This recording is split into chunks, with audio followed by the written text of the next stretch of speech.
Hello everyone, welcome to EduTap. So today we'll be discussing a few MCQs for your CAB examination from your component of banking regulation and business laws, and we'll be covering the module A. And we have started this as a part of our CAFE online classes जिसमें हर हफ्ते Monday to Saturday we'll be discussing MCQs from different components. So on Monday and Thursday I'll be discussing banking regulation and business laws. On Tuesday and Friday Nishant sir will be discussing MCQs from Advanced Business and Financial Management, and BFM, that is Bank Financial Management, will be taken up by Surinder sir on Wednesday and Saturday. So please subscribe to the channel to follow these sessions.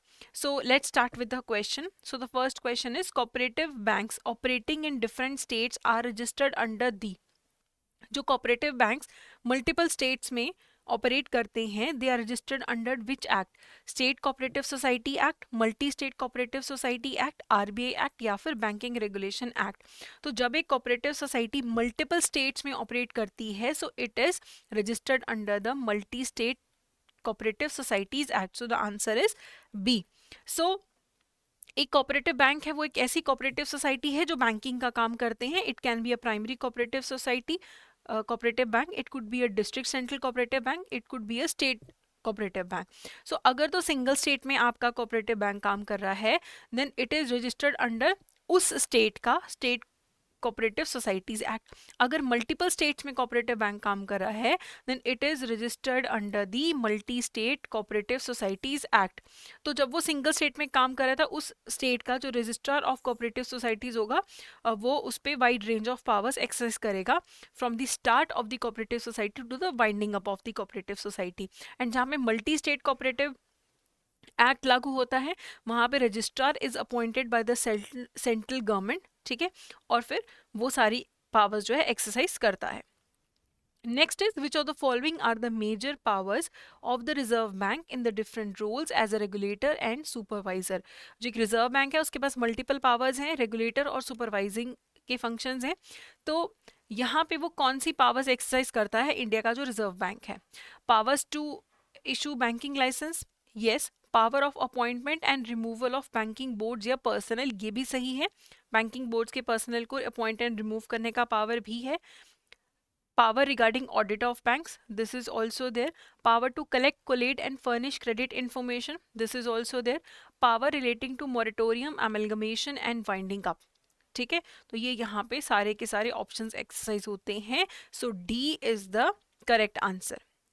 अब इसमें जो reserve bank है, it was constituted under the section 3 of the RBI act 1934. Originally RBI का काम क्या था? Bank notes की issue को रेगुलेट करना और मॉनेटरी स्टेबिलिटी के लिए रिजर्व्स रखना एंड ऑपरेट करना currency and credit system India के एडवांटेज के लिए.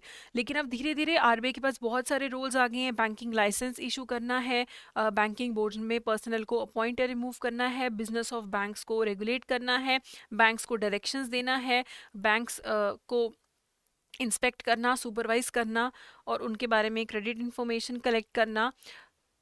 Powers relating to moratorium, amalgamation, winding up, ये भी है आरबीआई के पास. एंड पेनल्टीज इम्पोज करने की पावर्स भी आरबीआई के पास है.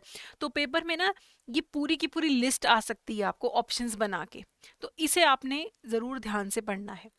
Next is, we have launched Edutap master course for your JAIIB examination. कि आप जैब 2024 अगर क्वालिफाई करना चाहते हैं, अगर आपने कोई अटेम्प्ट नहीं दिया तो भी, और अगर आप अटेम्प्ट दे चुके हैं, आप कहीं किसी एक सब्जेक्ट में अटक रहे हैं, तो आप सिंगल उस सब्जेक्ट का कोर्स भी ले सकते हैं एंड आप फुल कोर्स भी ले सकते हैं, जिसमें सारे के सारे जो कंपोनेंट्स है कवर करवाए जाएंगे. वी हैव ट्राइड कि छोटी छोटी वीडियोस के थ्रू ही आपको फुल कवरेज मिल जाएगी and you will have previous year questions also.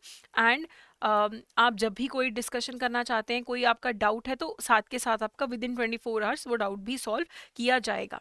ठीक है, so do subscribe if you want to qualify JAIIB examination. And अभी हमारा एक जैब 75 नाम का कोड भी चल रहा है, जिससे आपको 75% ऑफ मिलेगा इस कोर्स पे.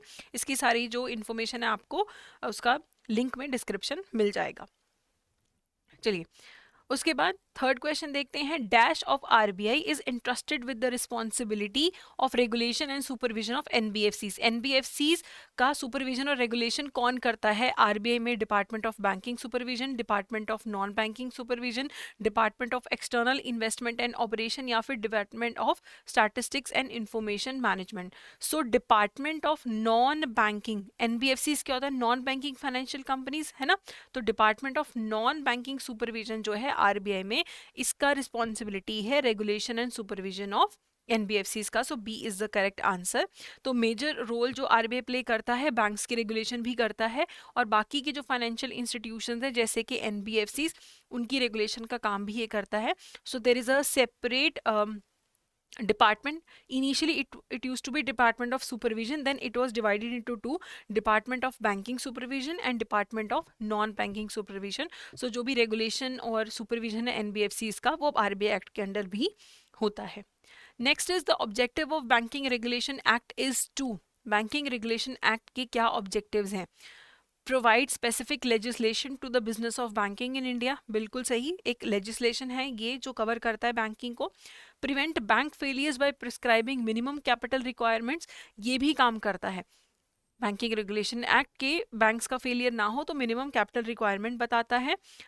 Ensure balance development and growth of banking companies, ये भी बैंकिंग रेगुलेशन के अंदर ऑब्जेक्टिव है कि जो बैंकिंग कंपनीज हैं उनका ग्रोथ एंड डेवलपमेंट हो.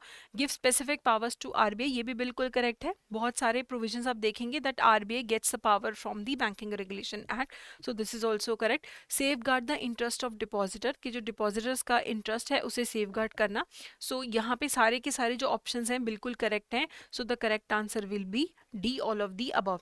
तो ऑब्जेक्टिव ऑफ बैंकिंग रेगुलेशन यही है, बैंकिंग बिजनेस को इंडिया में रेगुलेट करना, मिनिमम कैपिटल प्रिस्क्राइब करना, बैलेंस्ड ग्रोथ करवाना बैंकिंग कंपनीज की, आरबीआई को पावर्स देना और डिपॉजिटर्स के इंटरेस्ट को सेफगार्ड करना. नेक्स्ट क्वेश्चन है, small finance banks are governed by the provisions of. Small finance banks को कौन कौन से जो एक्ट्स के प्रोविजन गवर्न करते हैं? आरबीआई एक्ट, तो ये तो होगा ही ऑब्वियसली, ठीक है. FEMA, payment and settlement system act, credit information companies regulation act 2005, DICGC, deposit insurance and credit guarantee corporation act 1961. तो ये सारे के सारे इनके प्रोविजंस जो हैं वो स्मॉल फाइनेंस बैंक्स को गवर्न करते हैं. So D is the correct answer. तो स्मॉल फाइनेंस बैंक जो हैं they are registered as a public limited company under the companies act 2013. As a public limited company ये रजिस्टर होते हैं and इनको लाइसेंस मिलता है under the section 22 of the banking regulation act and governed by the provisions of, बहुत सारे act है, banking regulation act, RBI act, FEMA act, payment and settlement system act, credit information companies act, DICGC act. और जो भी relevant statute हैं या जो भी आरबीआई गाइडलाइंस जारी करता है, प्रूडेंशियल रेगुलेशंस जारी करता है, डायरेक्टिव्स जारी करता है, उसके हिसाब से जो स्मॉल फाइनेंस बैंक्स हैं ये गवर्न होते हैं. ओके तो ये था हमारा आज का सेशन. अगर आपको ये सेशन फ्रूटफुल लगा है तो please go ahead and subscribe to the channel and do recommend the channel to your friends and colleagues also. And if you have any recommendation, you can comment in the comment section, and you can also call us on this number, and also you can send an email on hello@edutab.co.in. So that's it for today. Thank you so much.